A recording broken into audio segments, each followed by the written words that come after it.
ونؤمن به ونتوكل عليه ونعوذ بالله من شرور أنفسنا ومن سيئات أعمالنا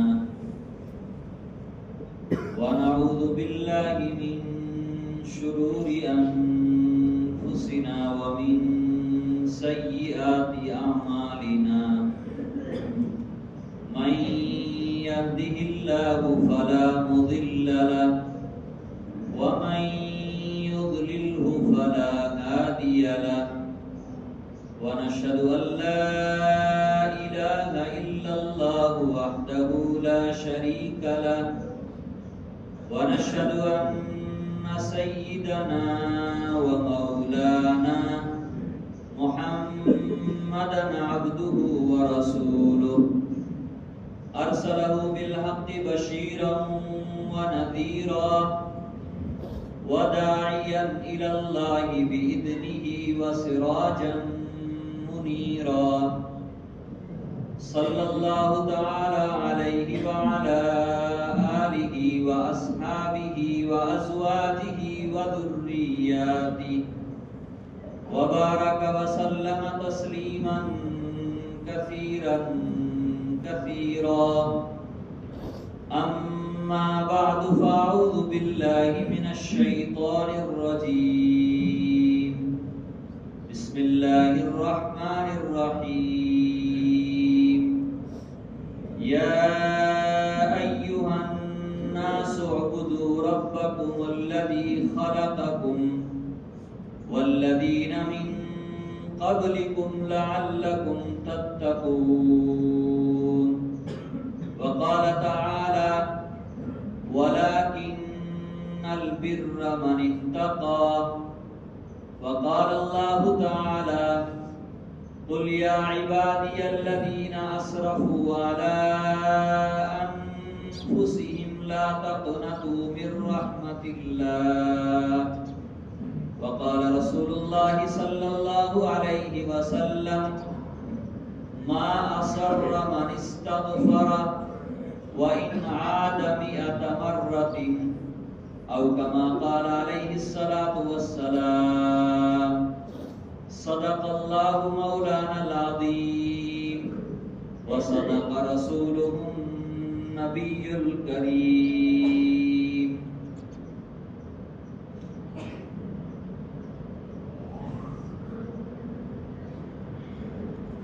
بزرگوں، دینی اور ایمانی بھائیوں،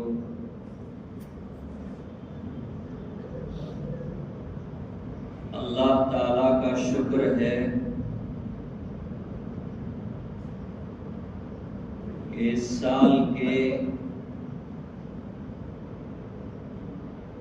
ماہ مبارک کا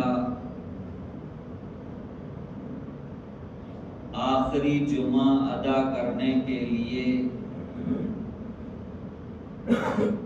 ہم اور آپ سب یہاں جمع ہوئے ہیں۔ اللہ تبارک و تعالی ہم سب کے جمع ہونے کو بے انتہا قبول فرمائے۔ 2-3 ملکوں میں اس جمعے کو جمعۃ الوداع کا نام بھی دیا جاتا ہے، یعنی الوداعی اور رخصتی والا جمعہ۔ حالانکہ قرآن اور حدیث میں صحابہ کرام رضوان اللہ تعالی علیہم اجمعین سے اس سلسلے میں اس طرح کی کوئی بات منقول نہیں ہے، لیکن بہرحال یہ اس ماہ مبارک کا آخری جمعہ ہے، تو آخری جمعہ ماہ مبارک کا جمعہ، روزے کی حالت کا جمعہ، اس کی اپنی فضیلت اور اپنی خصوصیت ہے اللہ تعالی ہم سب کو اس خصوصیت سے مستفیض فرمائے اور اس فضیلت کا اللہ تبارک و تعالی ہم سب کو مستحق اور حقدار بنائے۔ میرے بزرگوں، ماہ مبارک کی آخری گھڑیاں چل رہی ہیں، صرف 2.5 دن باقی رہ گئے ہیں۔ جو خبریں آ رہی ہے ان پر یقین کیا جائے تو اس ماہ مبارک کے 2.5 دن 2 تراویح اور 2 روزے باقی رہ گئے ہیں۔ اس سلسلے میں 2 باتیں آخر میں عرض کروں گا۔ اس سے پہلے قرآن کریم کی 2-3 آیتیں پڑھی ہے، ان آیتوں کی روشنی میں ہم کو اور آپ کو سمجھنا ہے کہ اللہ تعالیٰ نے کچھ نیک اعمال مقرر فرمائے ہیں اور کچھ اعمال کو اللہ تبارک و تعالیٰ نے برا قرار دیا ہے، ان کو گناہ والا کام قرار دیا ہے۔ یہ نیک اعمال جو اللہ تبارک و تعالیٰ نے مقرر فرمائے، ان کے مقرر فرمانے کی کیا وجہ ہے؟ اللہ نے روزہ مقرر فرمایا، اللہ کے فضل و کرم سے ہر روز ہم لوگ 13.5-14 گھنٹے بھوکے پیاسے رہتے ہیں اللہ کے لیے، اس کا بھی کوئی خاص مقصد ہوگا۔ حج اللہ تبارک و تعالیٰ نے فرض فرمایا، مسلمان 4.5 لاکھ روپے 5 لاکھ روپے خرچ کر کے جاتا ہے، سفر کی مشقتیں اور تکلیفیں برداشت کرتا ہے، اس کی کیا وجہ ہے؟ اس گزشتہ جمعے سے پہلے والے جمعے کو روزے کے بارے میں نبی علیہ السلام نے جہاں بہت ساری چیزیں بیان فرمائی، وہاں ایک چیز یہ بھی بیان فرمائی تھی، آدھا شہر الصبری، کہ یہ مہینہ رمضان المبارک کا مہینہ صبر کا مہینہ، غم خاری کا مہینہ ہے۔ اللہ تعالیٰ روزے کے تعلق سے قرآن کریم کے اندر فرماتے ہیں، اور صرف روزے نہیں، جتنی عبادات ہیں اللہ نے ان عبادات کے کرنے کا حکم دیا، اور حکم دینے کے بعد ان کا ایک مقصد بیان فرمایا۔ قرآن کریم کا پہلا پارہ ہے اور تیسرا رکوع شروع ہوتا ہے۔ اللہ فرماتے ہیں، یا ایھا الناس اعبدوا ربکم الذی خلقکم، اے لوگو تم اپنے اس رب کی عبادت کرو۔ کیا کرو؟ عبادت کرو۔ الذی خلقکم، جس رب نے، جس ذات نے تم کو پیدا کیا، اور تم کو نہیں، دنیا کے بنانے سے پہلے کی جتنی چیزیں ہیں، جتنے انسان، جتنے حیوان، جتنے جمادات، جتنے نباتات، دنیا میں جو بھی چیز آئی ہے، اسی رب نے ان تمام چیزوں کو پیدا کیا، تو اس رب کی تم عبادت کرو۔ اور قرآن کریم میں اللہ نے دوسری جگہ پیدا کرنے کا مقصد بھی بیان فرمایا، وَمَا خَلَقْتُ الْجِنَّ وَالْإِنسَ إِلَّا لِيَعْبُدُونَ، کہ جنات اور انسان کو میں نے اپنی عبادت کے لیے پیدا کیا ہے۔ اور عبادت کیوں کروائی جا رہی ہے؟ اس آیت میں اللہ فرماتے ہیں، لَعَلَّكُمْ تَتَّقُونَ، اس عبادت کے کروانے کا مقصد نماز کی عبادت ہو، روزے کی عبادت ہو، حج کی عبادت ہو، قرآن کریم کی تلاوت کی عبادت ہو، ماں باپ کے حقوق کو ادا کرنے کی عبادت ہو، اولاد کے حقوق کو ادا کرنے کی عبادت ہو، رشتہ داروں کے حقوق کو ادا کرنے کی عبادت ہو، ان ساری عبادتوں کا مقصد یہ ہے لعلکم تتقون، تاکہ تمہارے اندر تقوی اور پرہیزگاری پیدا ہو جائے. لعلکم تتقون، تاکہ تم متقی بن جاؤ. روزے کا مقصد بھی اللہ نے یہی بیان فرمایا کہ روزے تمہارے اوپر اس لیے فرض کیے گئے ہیں لعلکم تتقون، تاکہ تم نیک بن جاؤ، متقی بن جاؤ، پرہیزگار بن جاؤ.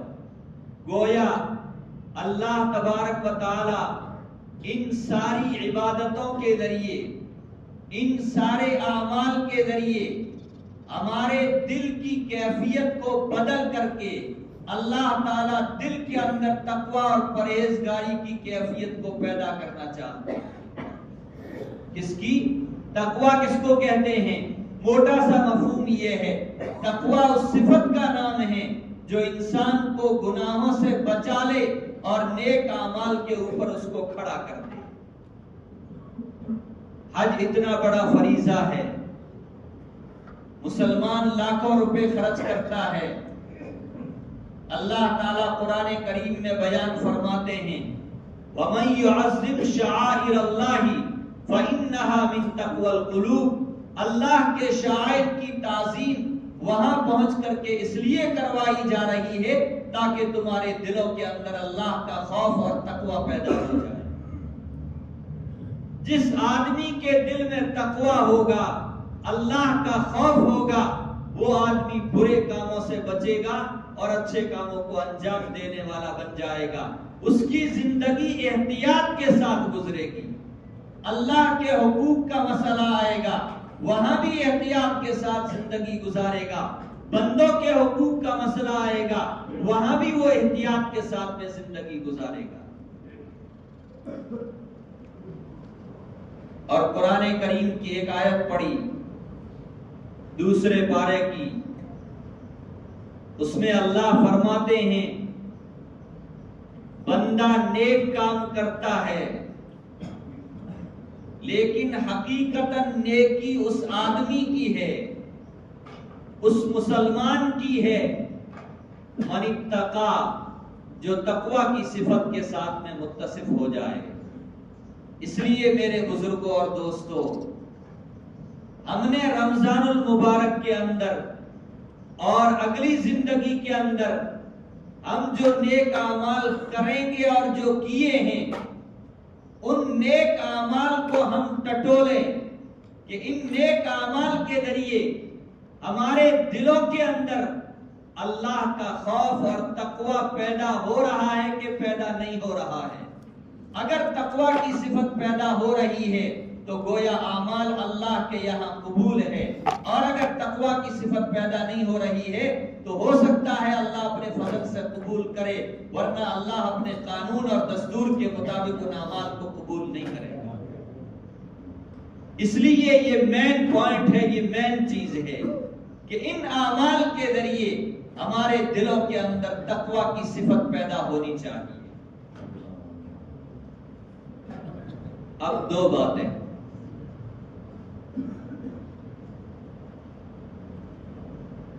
اللہ نے جن کو توفیق دی انہوں نے نیک اعمال کیے.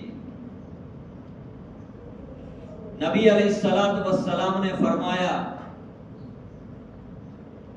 نیک عمل کی توفیق ملے تو دو کام کیا کرو. کس کی؟ نیک عمل کی توفیق ملے تو دو کام کرنے چاہیے. اللہ نے روزوں کی توفیق دی، نمازوں کی، نماز تراویح کی توفیق دی، صدقہ خیرات نکالنے کی اللہ تبارک و تعالی نے توفیق دی. ان نیک اعمال کی توفیق کے اوپر ہمیں اللہ تبارک و تعالی کا زیادہ سے زیادہ شکر ادا کرنا چاہیے. اللہ تیرا شکر ہے، ہم اس قابل نہیں تھے لیکن تیری رحمت نے کھینچ کر کے ہم کو نیک اعمال کے اندر لگا دیا۔ قرآن کریم میں اللہ تبارک و تعالیٰ فرماتے ہیں لَإِن شَكَرْتُمْ لَأَزِيدَنَّكُمْ، میں نے تم کو نعمتیں دی، نیک اعمال کی توفیق عطا فرمائی، اگر تم اس کے اوپر شکر ادا کرو گے تو میں اپنی نعمتوں میں ان نیک اعمال کے اندر اور زیادہ اضافہ کر دوں گا اور بڑھوتری کر دوں گا۔ تو اللہ کا شکر ادا کرنا چاہیے۔ بہت سے لوگ بہت زیادہ عاجز بننے کی کوشش کرتے ہیں، لوگ کہتے ہیں اللہ نے ہم کو یہ توفیق دی، نہیں ہم نے تو کچھ بھی نہیں کیا، ہم نے تو کچھ بھی نہیں کیا۔ یہ چیز اللہ کو پسند نہیں ہے زیادہ۔ آدمی کو گھمنڈ اور تکبر بھی نہیں کرنا چاہیے، لیکن نعمت کی ناشکری بھی نہیں کرنی چاہیے۔ اللہ جن اعمال کی توفیق دے، جو نعمتیں عطا فرمائے، بندے کو اس کے اوپر اللہ کا شکر ادا کرنا چاہیے۔ قرآن میں اللہ تبارک و تعالیٰ نے نبی علیہ الصلوۃ والسلام کو حکم فرمایا وَأَمَّا بِنِعْمَةِ رَبِّكَ فَحَدِّثْ، آپ کے رب کی نعمتیں جو آپ کے پاس ہے ان نعمتوں کو لوگوں کے سامنے بیان کرنا چاہیے۔ تو ایک تو اللہ کا شکر ادا کرنا چاہیے، اور دوسرے اللہ نے جو نعمت دی ہے اس نعمت کا تھوڑا اظہار بھی ہونا چاہیے۔ تو ایک کام تو یہ ہے نیک اعمال کی توفیق کے اوپر۔ دوسرا کام، بندہ جو بھی نیک عمل کرتا ہے اس کے ہر عمل کے اندر کوئی نہ کوئی کمی، کوئی نہ کوئی کوتاہی ضرور رہ جاتی ہے۔ کتنے ہی استحضار کے ساتھ کوئی بندہ عمل کرے، کتنی ہی تیاری کے ساتھ کرے، کتنے ہی دل و دماغ کو حاضر کر کے کوئی کام کرے، لیکن پھر بھی اس کام کے اندر کوئی نہ کوئی کمی ضرور رہ جاتی ہے۔ اب حکم یہ ہے کہ وہ نیک عمل تو تم نے کر دیا، پہلا کام اللہ کا شکر ادا کرنا، اور شکر ادا کرنے کے ساتھ اس کے اوپر استغفار بھی کرنا، اللہ سے معافی مانگنا کہ تیری توفیق سے نیک عمل تو ہو گیا لیکن اس کے اندر جو کمی رہ گئی ہے اے اللہ تو اس کو معاف فرما۔ جو لوگ تہجد میں اٹھتے ہیں، راتوں کو جاگتے ہیں، اللہ نے ایسے نیک لوگوں کی قرآن کریم کے اندر صفات بیان فرمائی ہے۔ ان صفات میں سے ایک صفت یہ بھی ہے وَبِالْأَسْحَارِ هُمْ يَسْتَغْفِرُونَ، سحری کے وقت میں، تہجد کے وقت میں تہجد پڑھتے ہیں اور پڑھ کر کے پھر اللہ تبارک و تعالیٰ سے استغفار کرتے ہیں، معافی مانگتے ہیں۔ اللہ کو معافی مانگنا بہت پسند ہے۔ رسول اللہ صلی اللہ علیہ وسلم کی احادیث میں صبح و شام کی 3 تسبیحات ہیں۔ کتنی تسبیحات؟ 3 تسبیحات ہے۔ ایک تسبیح میں اللہ کی وحدانیت اور اللہ کی بڑائی ہے، لا الہ الا اللہ۔ دوسری تسبیح بتلائی جاتی ہے درود شریف کی، جس میں نبی علیہ السلام کے اوپر درود اور رحمتیں بھیجی جاتی ہیں۔ تیسری تسبیح صبح بھی 100 مرتبہ، شام کو بھی 100 مرتبہ، وہ استغفار کی تسبیح ہے۔ اس کی تسبیح ہے، استغفار کی تسبیح ہے کہ صبح بھی اللہ سے معافی مانگو، رات خیریت کے ساتھ گزر گئی، رات دن گزر گیا، اللہ سے معافی مانگو کہ دن خیریت کے ساتھ گزر گیا، لیکن اس میں جو کوتاہیاں ہوئی ہے، جو غلطیاں ہوئی ہے، اب اللہ سے معافی مانگو کہ اللہ تبارک و تعالیٰ ان کو معاف کر دے۔ نماز عید پڑھنے کے لیے ہم جائیں گے،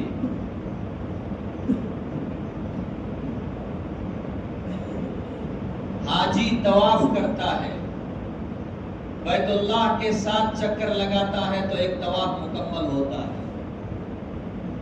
عمرہ کرنے والے لوگ بیت اللہ کا طواف کرتے ہیں، 7 چکر لگاتے ہیں تو ایک طواف مکمل ہوتا ہے۔ اللہ کی توفیق سے جو لوگ جا کر کے آئے ہیں ان کو مسئلہ معلوم ہے۔ طواف کے بعد مقام ابراہیم کے پاس میں 2 گانا ادا کرنا واجب ہے، 2 رکعت نماز پڑھنا واجب ہے۔ کیوں؟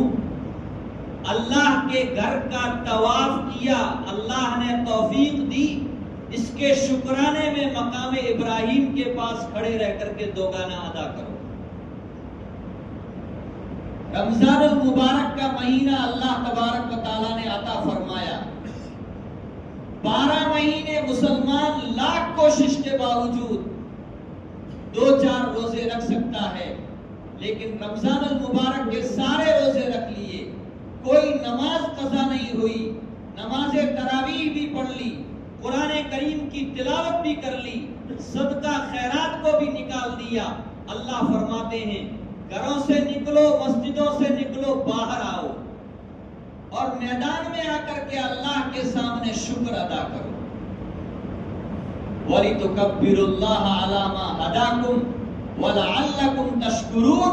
تم 2 گانا اس لیے ادا کر رہے ہو کہ یہ نیک اعمال ادا کیے ہیں، تو ان نیک اعمال کے آخر میں اب آخری دن میں اللہ تبارک و تعالیٰ کا شکر ادا کرنا ہے۔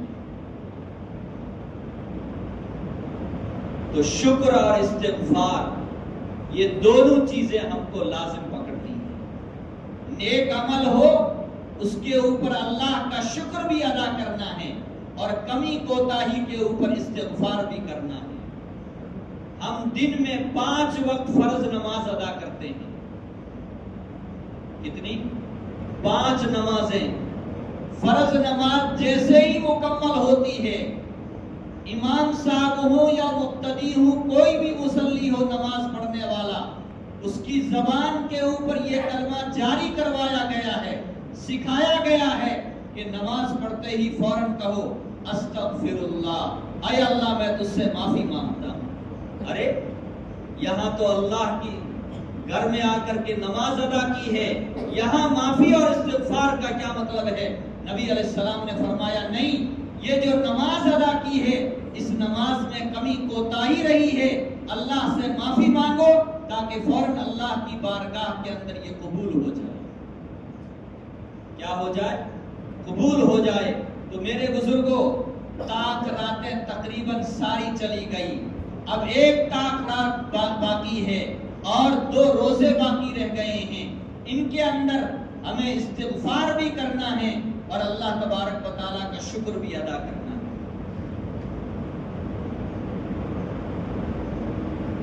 اگر کسی نے روزے نہیں رکھے، نماز نہیں پڑھ پایا، کوتاہی ہو گئی، سستی ہو گئی، تو نیت کریں کہ انشاءاللہ ان کی ہم بعد میں قضا کریں گے۔ انشاءاللہ کہ اللہ توفیق دے دے گا۔ کتنا ہی بڑا گنہگار ہو، قرآن میں اللہ فرماتے ہیں میری رحمت سے تم کو مایوس ہونے کی ضرورت نہیں ہے۔ یا عبادی الذین اسرفوا علی انفسہم لا تقنطوا من رحمت اللہ، اے میرے وہ بندو جنہوں نے اپنے اوپر ظلم کیا ہے، ستم کیا ہے، اللہ کی رحمت سے مایوس ہونے کی ضرورت نہیں ہے، لیکن آئندہ کے لیے پکی سچی توبہ کر لو کہ اب نماز نہیں چھوڑیں گے، اب روزہ نہیں چھوڑیں گے، نیک اعمال کی پابندی کی کوشش کریں گے، دل سے پکا ارادہ کر لیں گے، عزم کر لیں گے، تو انشاءاللہ اللہ کی توفیق شامل حال ہو جائے گی، اللہ کی مدد شامل حال ہو جائے گی۔ خود بخود تو کوئی عمل اور کوئی کام ہوتا نہیں ہے، بندے کو عزم کرنا پڑتا ہے، پختہ ارادہ کرنا پڑتا ہے۔ تو آج کہ اس جمعے کے بیان سے ہم 3 چیزیں یاد رکھ کر کے جائیں۔ پہلی چیز یہ ہے کہ کہ اس ماہ مبارک کی جو گھڑیاں باقی رہ گئی ہے ان گھڑیوں کی ہم قدر کرنے کی کوشش کریں گے انشاءاللہ۔ اور اللہ نے جن کو نمازوں کی، روزے کی، تلاوت کی، صدقہ خیرات کی، اچھے سلوک کرنے کی، حسن سلوک کی توفیق دی ہے، حقوق کو ادا کرنے کی توفیق دی ہے، وہ پہلا کام یہ کریں کہ اس کے اوپر شکر کریں، اور جو کمی کوتاہی رہ گئی ہے اس کے اوپر اللہ سے معافی مانگے، انشاءاللہ ہمارے اعمال اللہ کی بارگاہ میں قبول ہو جائیں۔ اور آخری عشرہ تو اللہ کی طرف سے بہانہ ہے۔ ہر روز افطاری کے وقت میں اللہ لاکھوں مسلمانوں کو جن کے اوپر جہنم واجب ہو چکی تھی چھٹکارا عطا فرماتے ہیں۔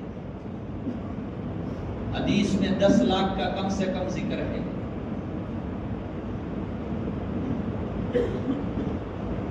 اور عید کی رات میں پورے عشرے میں اللہ نے جتنے لوگوں کو خلاصی اور چھٹکارا عطا فرمایا، عید کی رات میں اللہ اتنی ہی تعداد میں مسلمانوں کو جن پر جہنم واجب ہو چکی ہے چھٹکارا اور خلاصی عطا فرمایا۔ اس لیے اب اللہ سے عید تک ہمیں یہ دعا کرنی ہے کہ اے اللہ تو ہمارے لیے جہنم سے چھٹکارے کا فیصلہ فرما دے۔ تراویح کے اندر 4 رکعات کے بعد ہم جب بیٹھتے ہیں ترویحہ اس کو کہتے ہیں۔ اس ترویحے میں اللہ کا ذکر کرنا چاہیے، جس کو جو یاد ہو وہ ذکر کر سکتا ہے، استغفار کر سکتا ہے، کلمہ پڑھ سکتا ہے، اور کوئی دعا پڑھ سکتا ہے۔ ہم ایک دعا پڑھتے ہیں سبحان ذی الملک والملکوت، یہ دعا جب ختم ہوتی ہے تو اس کے آخر میں دعا کا ایک چھوٹا سا ٹکڑا آتا ہے، اللہم اجرنی من النار۔ کیا آتا ہے؟